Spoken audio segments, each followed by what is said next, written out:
have always believed that I worked on topics that matter to me.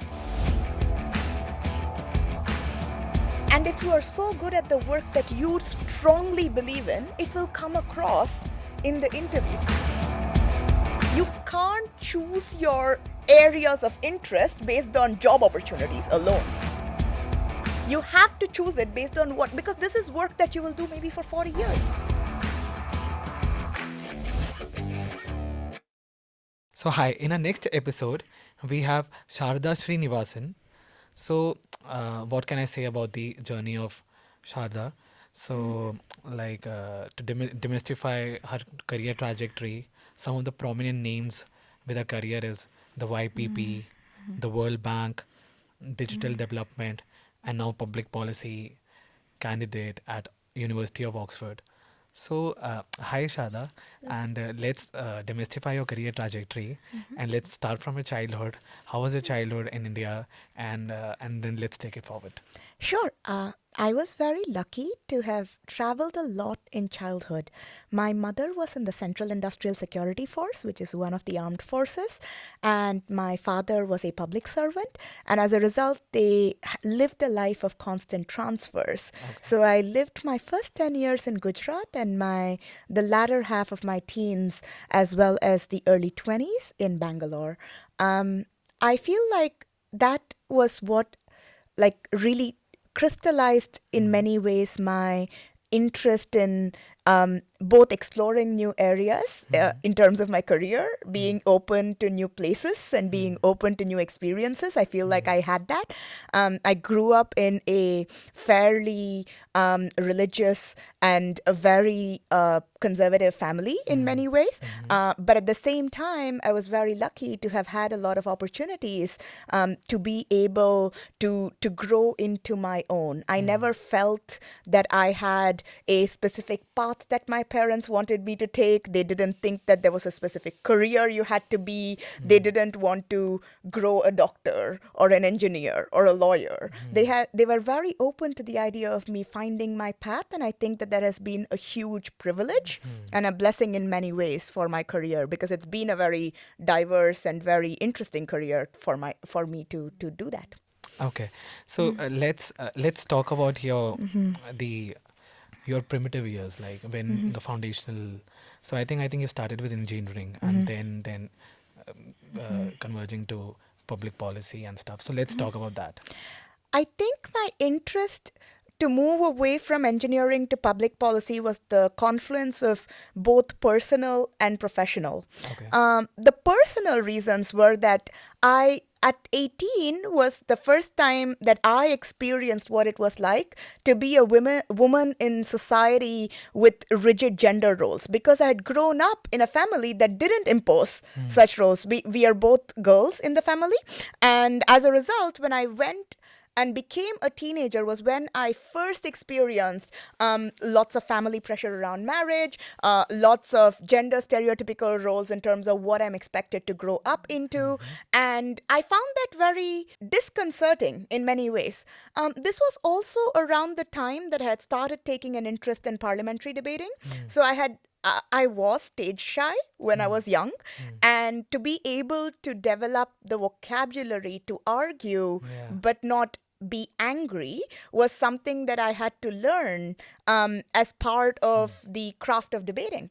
And I feel like that gave me a lot of insight both into experiences of other people. I traveled a lot to do debates. I did 70 tournaments in over a few dozen countries. Okay. In This the was like the as an engineer. as an engineer. As an engineer. Okay. And I think that combined with the fact that I was fairly disconcerted by the rigid stereotypical roles that I was constantly facing in conversation, made me feel like there was a path for me that was not purely in engineering. And I think that was even more so because I realized that the work of engineering itself, while exciting for me, the prospects of what people did after, which was mostly IT in my school. Like I studied in Ramaya, and most of the people went into IT companies after.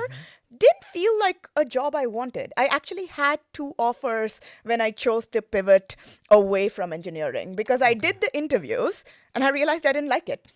Okay. I was in an office at 9 p.m. waiting for an offer, and I realized, well, I don't want to be sitting at 9 p.m. in a random office. I would rather have a little bit more flexibility in terms of what I want to do with my time.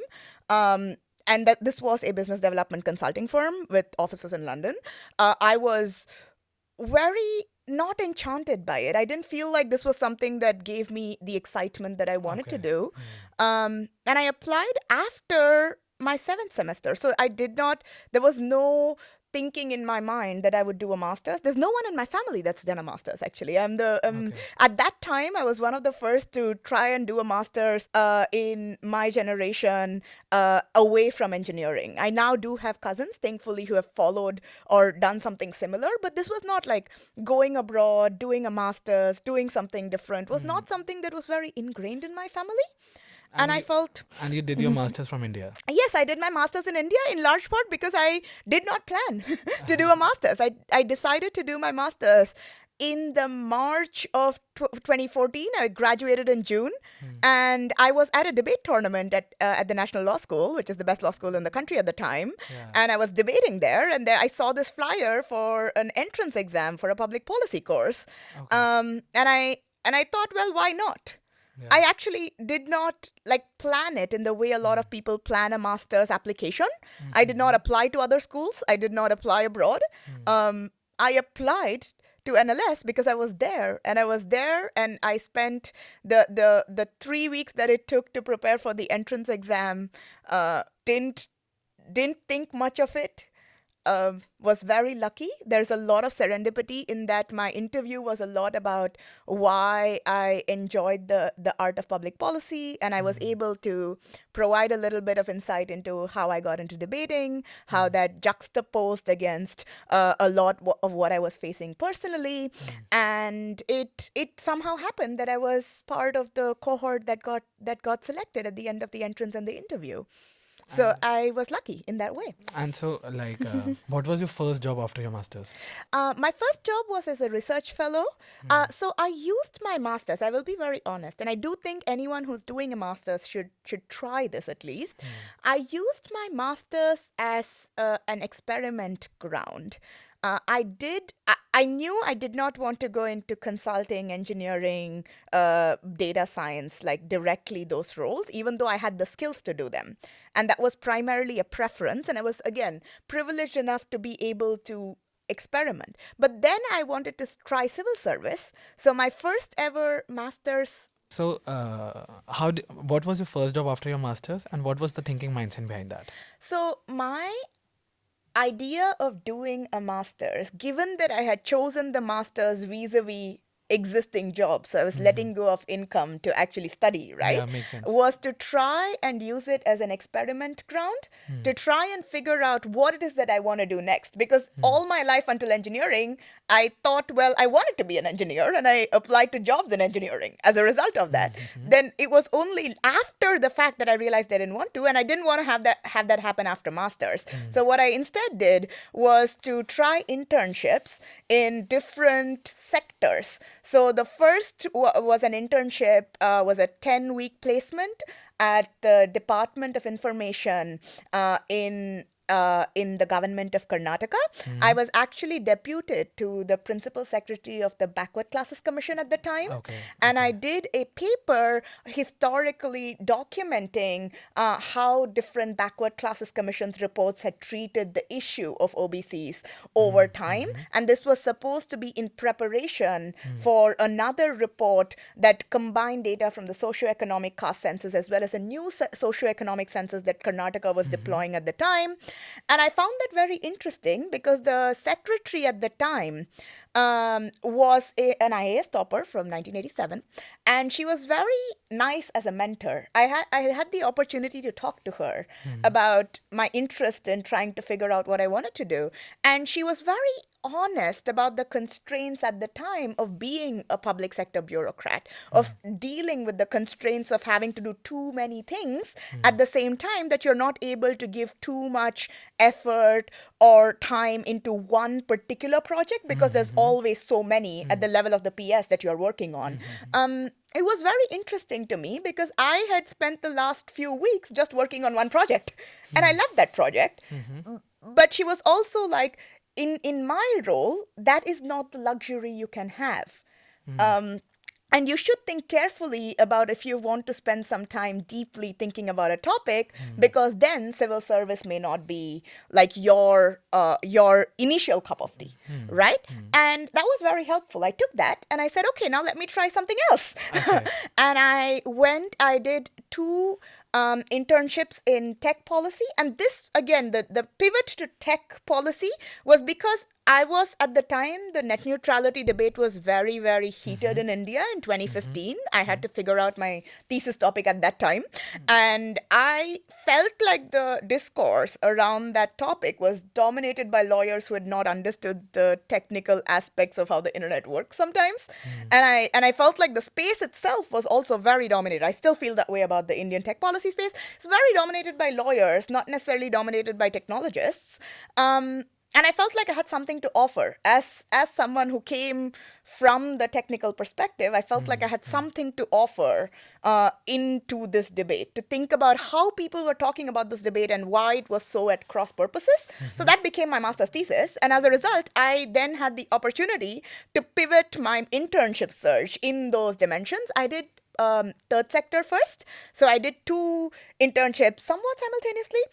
One was at the Center for Internet and Society. The policy director then was one of my advisors, Pranish, and it was an external come internal advising situation.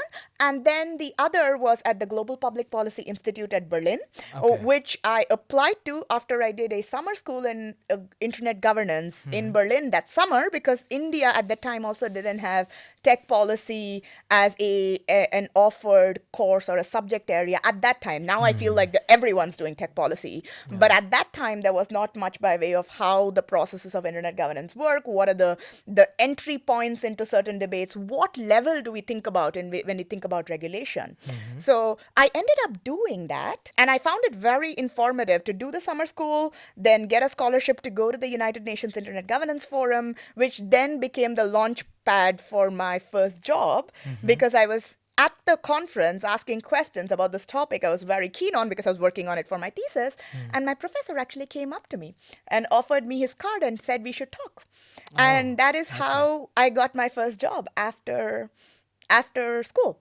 So again, a lot of serendipity there in terms of my ability to be at that conference, be on a scholarship to go and interview people at that conference, meet my professor who had cited in my dissertation, and have a conversation on what could be my possibilities. Did an internship at Global Public Policy Institute, learned that work in civil society outside of India was half grant raising, fundraising, and half work.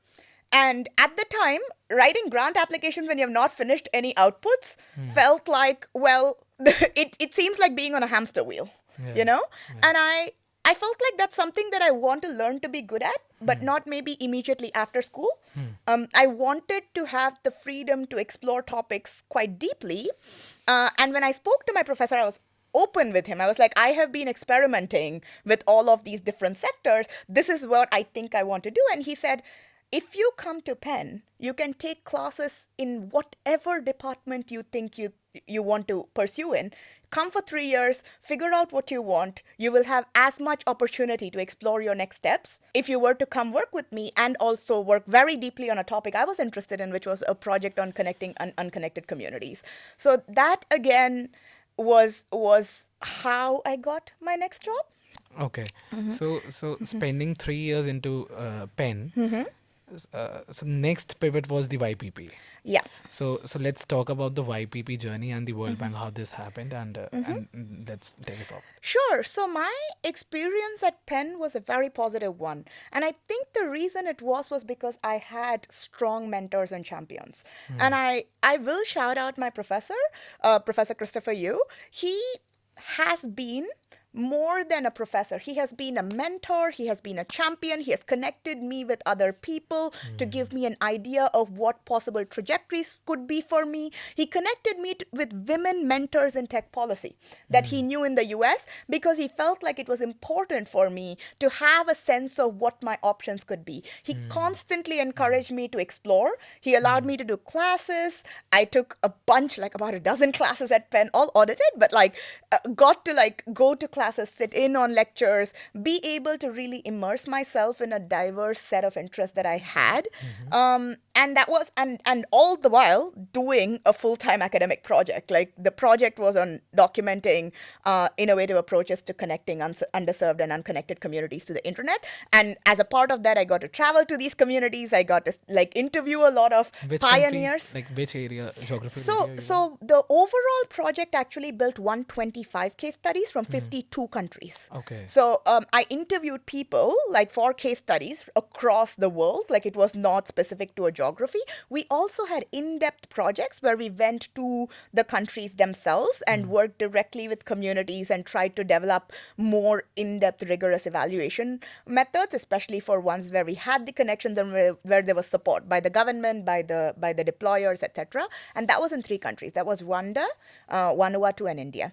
Okay. So those were Okay. 3 countries that I traveled to, and I also traveled to others to present the work because academia. So you spend a lot of time doing the work, but then you write papers on it and you present to conferences. And I had the opportunity to do so at very, very prestigious international forums, for which again my professor always gave me space to present, even though he was the lead on the project, and it was always that he was the voice that people would often listen to. He would constantly be like, Sharada, you can present, Yeah. you can speak about the work, you can, and I think that gives you so much confidence. Confidence, yeah. When someone trusts you to do it. In my Yeah. first 3 weeks, I went to the UN headquarters in New York Yeah. without my professor, and he had like told all of his colleagues and friends that I would be there. So they actually came up to me after I'd made my intervention and spoke to me. And I feel like, again, that gives you so much more of a supportive environment that I think has characterized my career. And I truly believe that that's serendipity. There's no way.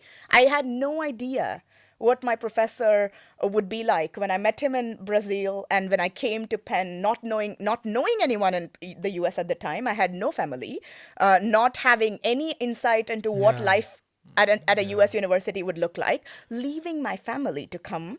And I could not have been luckier. I think it's something that I truly believe was serendipity, but also something that I'm incredibly grateful for. That those 3 years were transformative. At the end of those 3 years, I decided that I wanted to apply to a diverse range of PhD programs. And that's something that, again, my professor was very supportive of. And I made applications to about 7 departments. I had offers from about 2. And at the same time, I applied to the Young Professionals program because someone on my LinkedIn at around the deadline had said that this might be something that I might qualify for, so I should try to apply.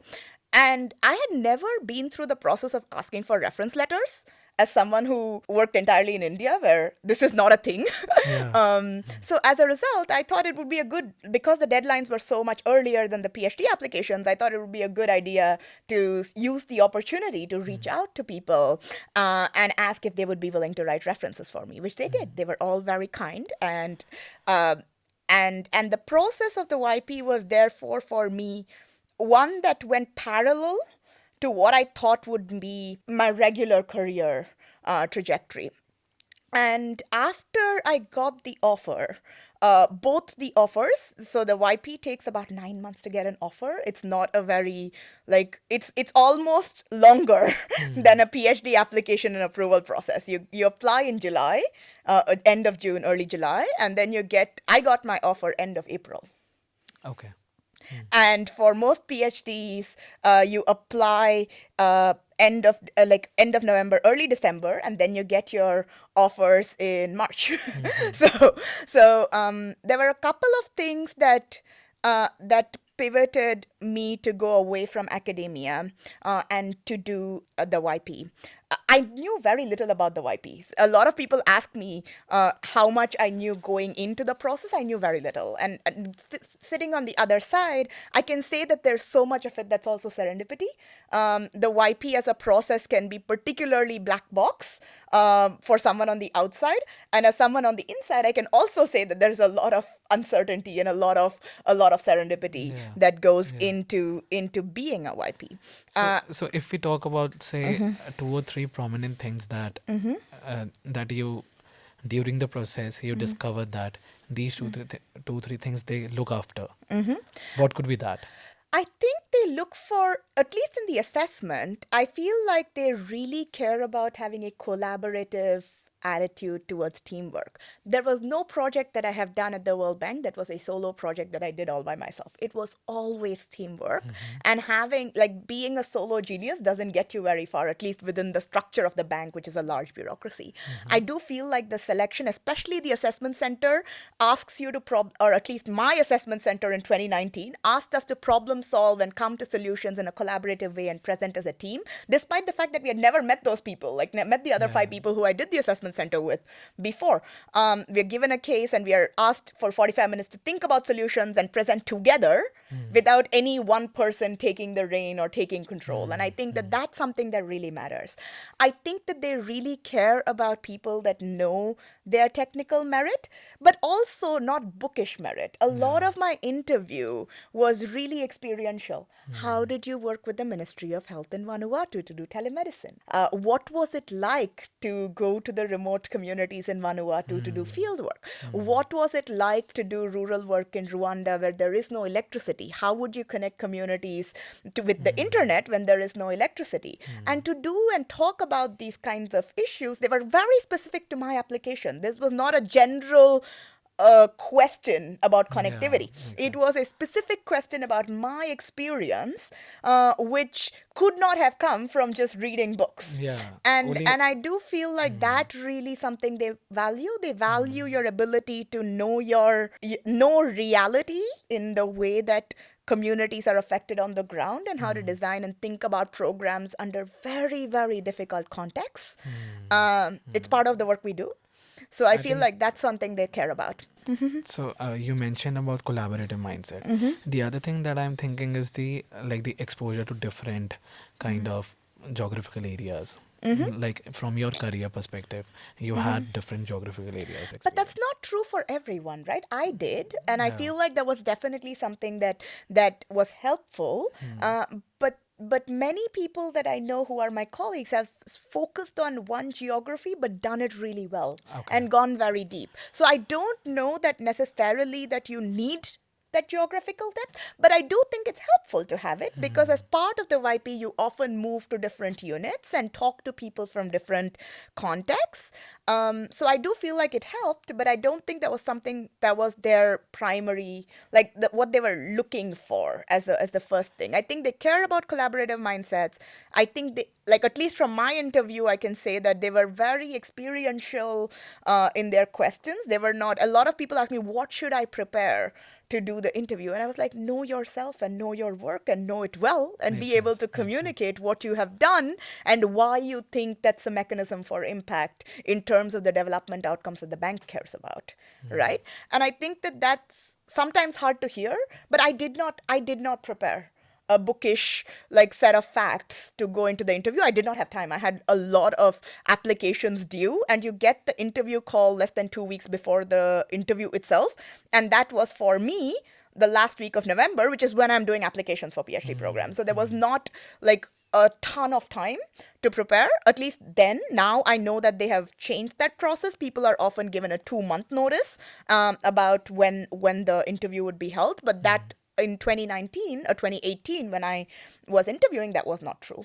I did not feel like preparing a whole set of facts about the World Bank was necessarily what like was asked of, or was never something that I had to Just to I add had to on, ask about. to, Yeah. like, because I also got a opportunity with the World Bank as a research analyst. So in my interview also, the work that I did with KPMG, they just talked about that. it's so I can resonate with that. It's all about the actual work that you are doing on Yeah. ground reality, Yeah. and that's one of the bit that would be helpful who is Mm. applying for the YPP. Yeah. And the other thing I want to talk about is that the I've heard about and I've Mhm. Mhm. read about that the cohort is very diverse. Yep. So what like how would you Mhm. like talk about that, like the diversity of the cohort? Yeah, so in my cohort, I think we were about 44 nationalities or from 48 Hmm. ish people. I don't remember the exact numbers, but we are very diverse as a cohort. I don't feel, however, that that's something that's deliberately selected on because the selection panels are actually made of technical experts. So Hmm. the panels are often, so my panel was three people who had some experience in infrastructure because they Hmm. were all recruiting me for infrastructure. Hmm. And I do think that that is how they use as a mechanism, but you also have to realize that diversity is often a natural extension of the applicant pool because YP does recruit and does not have any country bar in terms of who can Hmm. apply. Hmm. The people that apply, thousands of people apply every year, and the people that apply are from so many different contexts and different geographies, that I think it's somewhat inevitable that you end up with a fairly diverse cohort. I do not feel, and again, I am not in World Bank HR, so I'm not speaking for the World Bank in this capacity. I'm speaking as a person who has been through the process. I feel like a lot of it is dependent on two things. It's dependent on the business needs of the organization at that time. Like, I feel like I had a lot of luck in that the digital development practice had been set up in the year that I interviewed, and that was my area of expertise. And that's not something I could have predicted when I applied, Hmm. nor could I have known that that was a team that was recruiting when I applied. So I do think that that matters. And I think the other thing that matters in terms of your ability to be recruited is your particular set of skills in the context of the organization. Hmm. How adaptable are you to doing work that is adjacent to the work that you do itself? Hmm. And they often ask you questions around it as well. They are looking to develop people that can be somewhat cross-functional. So you do move between the different parts of the organization, and I have been so lucky to have excellent experiences throughout that process of the YP. But I do not feel like those are things that are always in known ex ante, right? Like when I applied, I didn't know that digital development was a new practice. It used to be, and on the website of the World Bank, it was still called transport and digital development. So if you look at my essay, I will still say I want to be part of the transport and digital development practice. Only after I came in did I realize this new team had been set up and they're growing, and there's Makes so sense. much of a Makes sense. startup vibe to doing things, which is amazing for someone who's new to the bank and wants to do things. Yeah. So say like we are currently sitting now. Yeah. What could be some of the areas that you think, just like a general, when we read about World Bank and when we read reports related to that, what could be some of the prominent areas that you think would grow in next 5 to 10 years? The one who are aspirants for YPP, they can focus on that. Maybe they can gauge like they can hit the probability maybe like 40% or 50%. They can't get the 100% of it, but they can gauge into that, I something like mean, that. yes and no, right? So here are things that I would recommend if you do want to, in any capacity in the World Bank, not just at the YP. Yeah. If you are interested in working for the World Bank, I would strongly recommend reading the Evolution Roadmap. It's public. It talks about the evolution of the bank into being a source of knowledge and a source of financing in new ways, and what Okay. are the different areas that the bank focuses on. We now, as of October this year, last week, we have a new vision. It is a world free of poverty on a livable planet. Okay. And we have, as a result, a new mission and a new set of responsibilities. And most of this documentation is actually public. So you can see from public speeches that the leadership is making, as well as the documentation at the annual meetings that are always made public, where the bank is going and where we expect there to be demand. Right now, I do know that climate change is one that they are very focused on being able to tackle, which is why we have the world free of poverty on a livable planet. But that doesn't mean you have to all become climate change experts, right? Like, that's the thing. Like, you have to do, and this is something I strongly believe in my career, so maybe not you have to do. I have always believed that I worked on topics that matter to me. Hmm.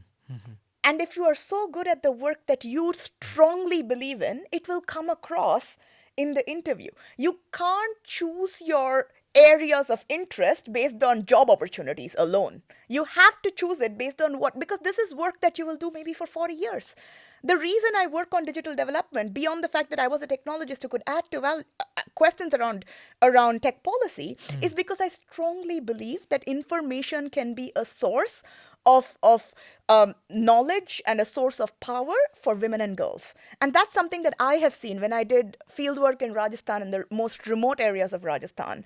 I saw so many women and girls being able to not get access to information because that information was often within the confines of the elders and the power structures that exist, which are often male dominated. Not always, but often male dominated. I feel very strongly, having seen in several contexts, that being able to access opportunities, being able to access information, being able to access an idea of what is possible really makes a difference. And for me, the internet was incredibly meaningful in my ability to be able to do the things that I do now. As I said, I don't have networks, I don't have familial power, I don't come from a place where I had all the information about working outside, working at the World Bank, working. But being able to search that information can be quite powerful. I'm not saying the internet doesn't have a downside and harmful information is not a problem. It is. It definitely is, and there's more needed to be done for safety of women and girls online. I think that's important. At the same time, you have to believe that technology can be a force for inclusion. It's why I work on it. I could be working on anything else, but this is what drives me. I could be working on Makes sense. education, but you have to choose your areas not based on what the evolution roadmap says, but based on what drives you. Because what you do on a day to day basis, going into work, wherever that work is, needs to be somewhat fulfilling and meaningful. It's a part of life that's 80,000 hours. There's a website called 80,000 hours. Everyone should see it. But like, it's 80,000 hours of a meaningful career over 60 years or so. And you can't choose those things based on what one organization's 5 to 10 year plan is, if that makes sense. So I do believe that it matters to know what the World Bank is doing. If you are a direct applicant, which is why you should read the Evolution Roadmap, they focus a lot on climate change, they focus a lot on empowering women and girls, they focus a lot on digital and its transformative power in the economy. All of those are important. But is that something that drives you? Ask that question before you get into it. If what drives you is education, then you should be working in education. Like and I have not. I'm grateful that the intersection of what I'm interested in and what is valued in the market is often aligned, but that's not always the case for everyone. However, I do feel like you should keep that as a lodestar in terms of where you pivot, even if it's that's not your primary career. Like, I have friends who are very interested in, and I volunteer. So I have friends who are very interested in working on refugee rights, but their work itself doesn't work on that. So they volunteer with organizations that do, and that gives them a lot of meaning. It gives me a lot of meaning to Makes sense. volunteer with Makes a sense. lot of organizations that work with refugees. I do that here. I do that in the U.S. Makes sense. I feel that for me, that's been an important part of having a meaningful career. That makes sense. So digital development you mentioned. So what could be some of the areas that like how do you see digital development in next 5 years? So This is a general question, like this is yeah, not related to World I Bank. I work a lot on inequality and digital. I work on inequalities in a digital world. That's my current area of focus because I worry that while digital technologies can lead to aggregate growth, especially in high income countries, low and middle income countries, it may exacerbate existing inequalities.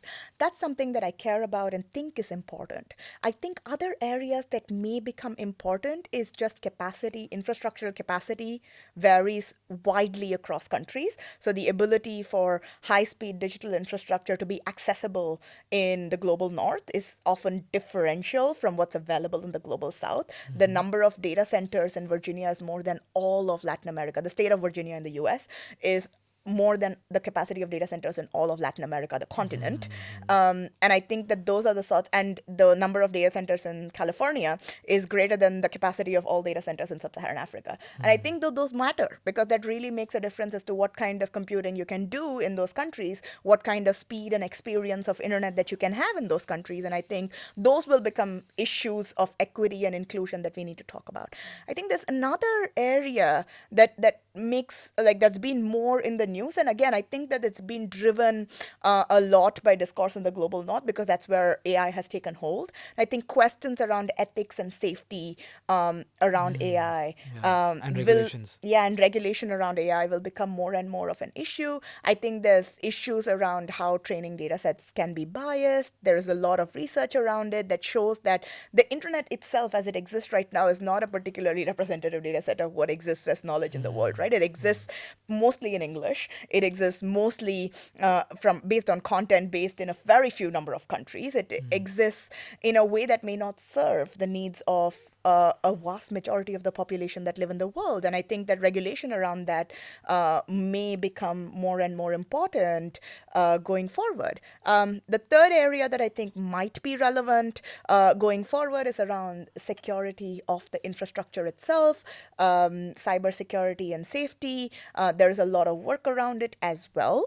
But also, as more and more systems and structures and organizations go online, they also open up new areas of risk for attacks, for leaks, for data being taken and being held ransom, etc. I think those are also issues to think about.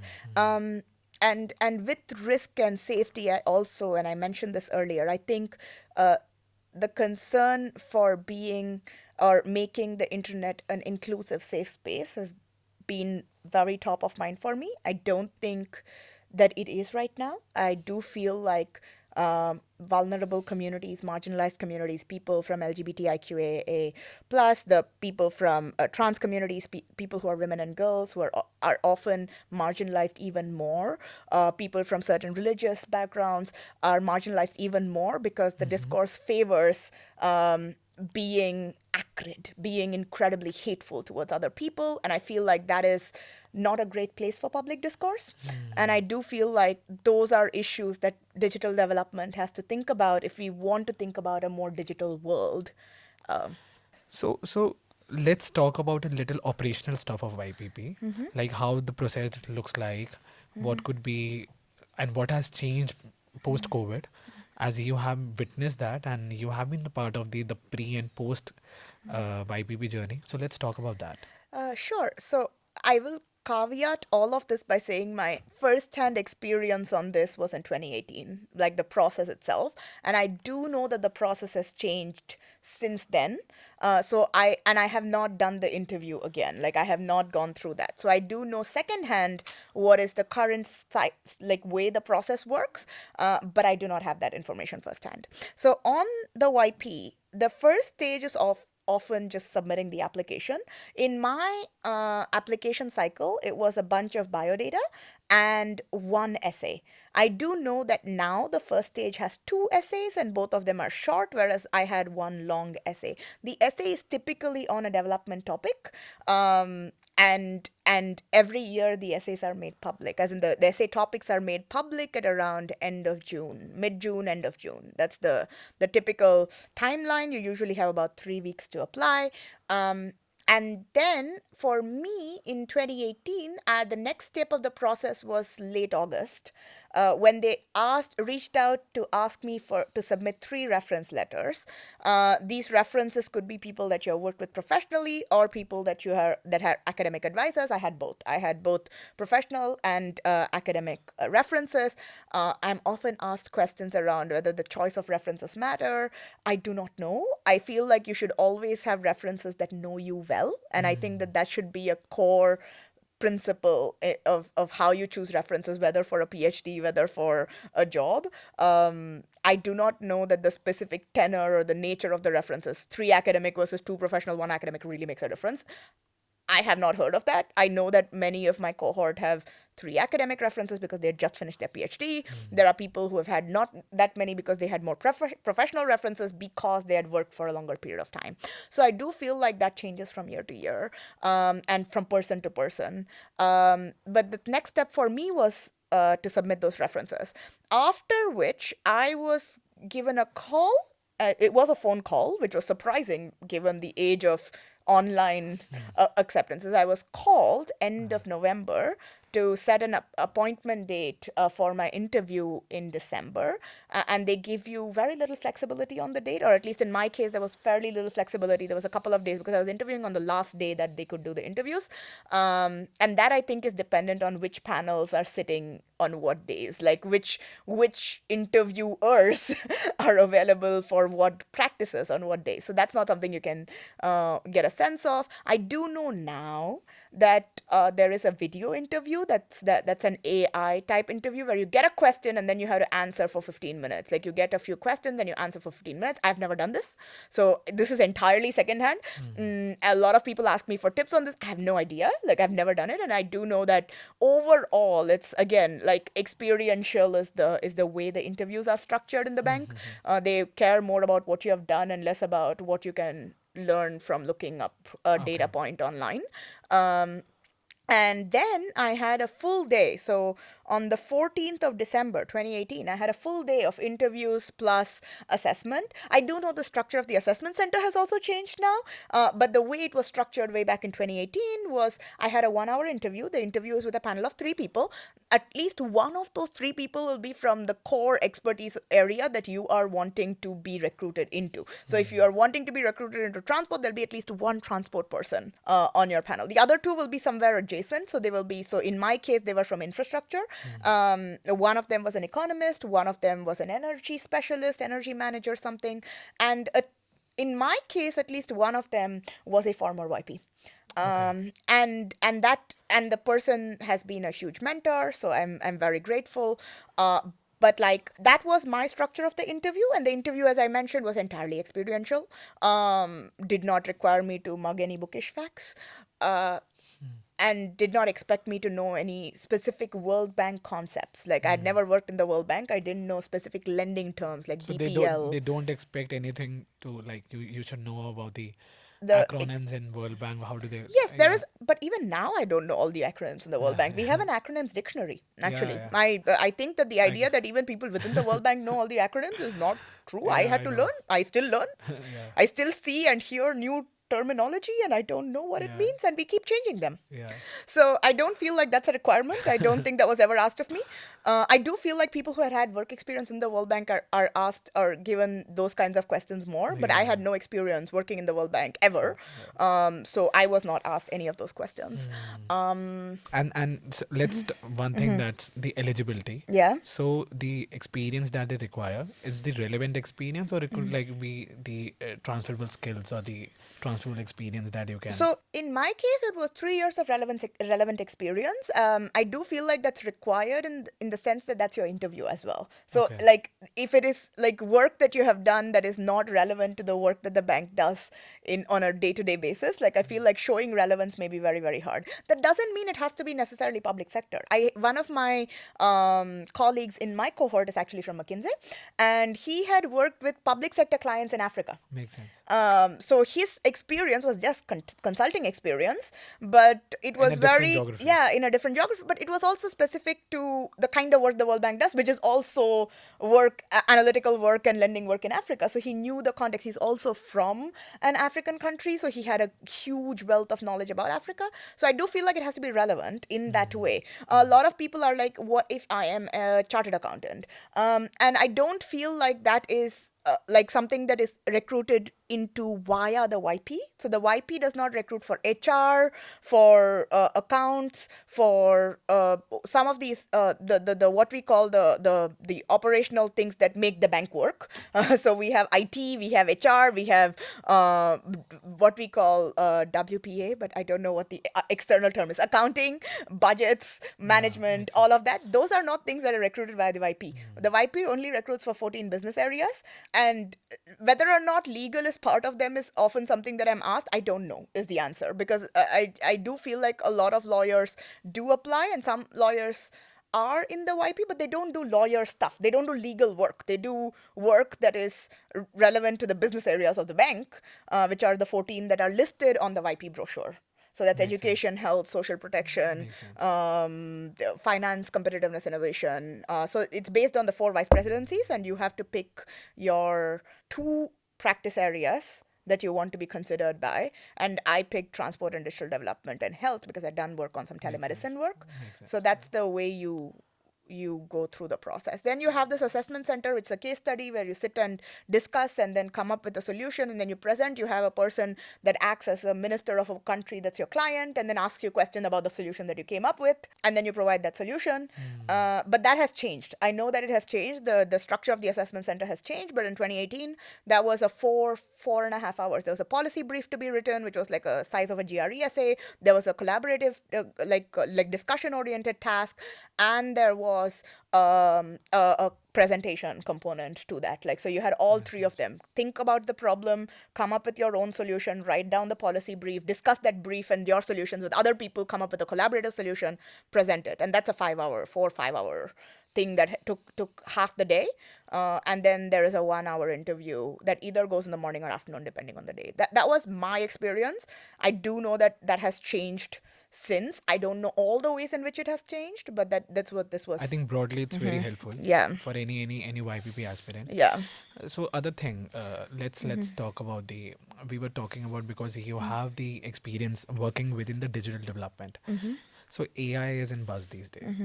So we will talk about the comprehensive AI mechanism. Like first, how is it relevant for our the opportunities that AI brings in future? First, second is that because you are working into that. Second is the regulation with respect to that with the AI, and third, if you want to add anything. Yeah, sure. So my sense of AI is that our understanding of what it is capable of doing is changing every day. And I think we should be very humble in the way we approach something of this nature. I think conceptually about AI as infrastructure and less as product. What do I mean by that?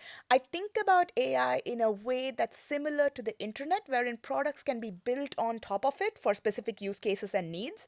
But AI itself is not a use case, right? Like AI itself, by itself, doesn't do anything. So when you think about AI as infrastructure and things that can be in public infrastructure that people should be able to use, then you end up with questions around what is safe AI? What should we ensure as a minimum standard of what AI should or could or should not be able to do? Those are things that I think are very important at the very foundational level for generational AI. I'm talking specifically about large language models that are the new buzz AI and not necessarily artificial intelligence as we knew from the 70s, because we have known that artificial intelligence as a field is actually one that goes back to the 70s and has had a very storied history, even longer, actually. So, in terms of large language models, I think it matters to have a sense of basic minimum standards that we impose in terms of what it should or should not be able to do. And I do think that that might be a very strong focus for regulation. I do think it matters to think about AI and its ability to be inclusive, given what it's trained on. And I mentioned earlier that I feel like because the internet and what's available on the internet actually comes from a very small subset of the world's population, what AI knows or has learned through training in the way that it has, is very much biased on the data that is available. And I think when you think about AI and its potential, it really matters to think about those kinds of exclusion issues, especially when trying to use this technology to, for instance, help education and health outcomes or other outcomes in contexts that the AI may not be familiar with, or the challenges may be different. I think that matters. I think the other thing that really matters is being, as I said, being very humble about what the capacity and capabilities of AI are, but being very forward in understanding the risks that may come about. I believe in AI as having incremental change. I am not of the belief that AI can destroy humanity, this idea of the singularity. I am not believing in the school of thought based on what I have read in the literature on the capabilities and the way AI growth is happening. I am not saying that that may not be an issue, but I personally do not have the expertise or the knowledge to talk about this as the biggest issue in AI. I think more about AI as the thing that happens on a on a regular basis when we were to, for instance, start using it in development, right? Like what would be the kinds of challenges that we expect to face? And for an example, some of the things that I have been worried about and hearing about more and more is things like personalized tutoring using AI in houses that don't have the internet. Like the idea that people have internet at home and everyone can use an AI chatbot led tutor to do better at school is just not the reality for people. So I often think about how the current set of inequalities that exist in the world are exacerbated in many ways by trying to overlay AI as a technology that can solve everyone's problems. But the access to that infrastructure, that technology, is often very divided right now because the access to the internet is very divided. One third of the world's population today does not use the internet. One third of the global Makes population. sense. So Yeah. the idea that everyone will suddenly be able to use AI to do great things all of a sudden may not be as easily true. However, I do believe that AI can create more equitable opportunities for people that do have access to it. And there's a lot of research, especially recently, that shows that people with generic skill sets that need more specialization or need to be able to upskill quickly and do a bunch of tasks are better able to do it with AI. So if you think Yeah. about it It, in the it context of makes the more global productive. north, More productive. yeah, if you think about it in the context of the global north, where everyone has a baseline access to that infrastructure, has a baseline access to skills, AI can be an equalizer in terms of those who are very highly specialized and people who have not specialized but can get somewhere close. But the broader repercussions of that in society, I do not have answers to right now. I feel like being humble about what exactly the longer term repercussions may be is the right way to go. But I do feel thinking about who may not have access, may not be able to use, may not be able to benefit is a very, very important part of using AI, especially in development. When you're trying to reduce poverty, increase shared prosperity, things that the mission of the World Bank is around, you want to think about who is disadvantaged and whether or not this technology is their solution. It may Yeah. not be. Yeah. Coming to the last part of the podcast, let's talk about the next pivot you took in your career was the dual candidate in the public policy space.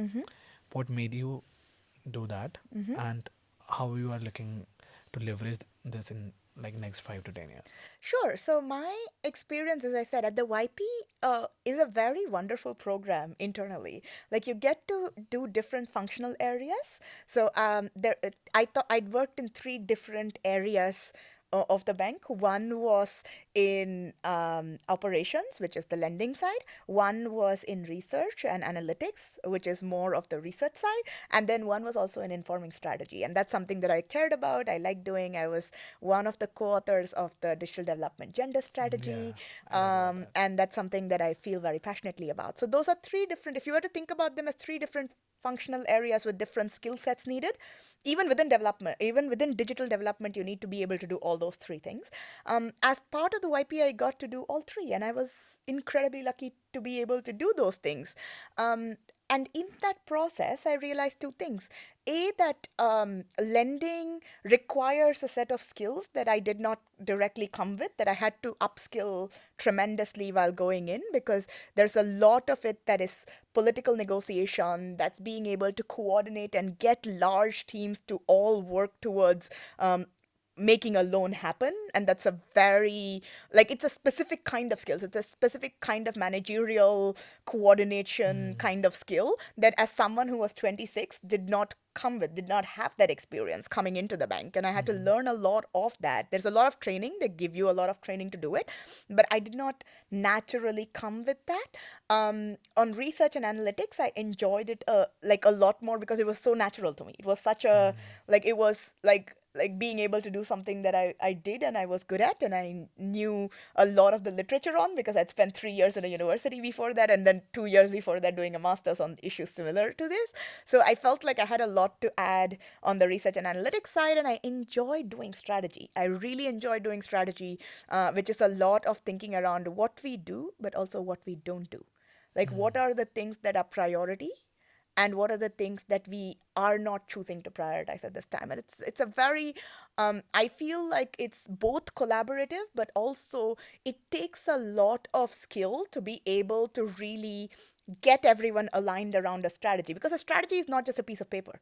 You need money behind a strategy to lead implementation. So you need, when you think about forming strategy, you need to have the ability to not just think about, okay, this is what the research is saying, but also how is this implementable? What does this really mean in terms of the team's work right now?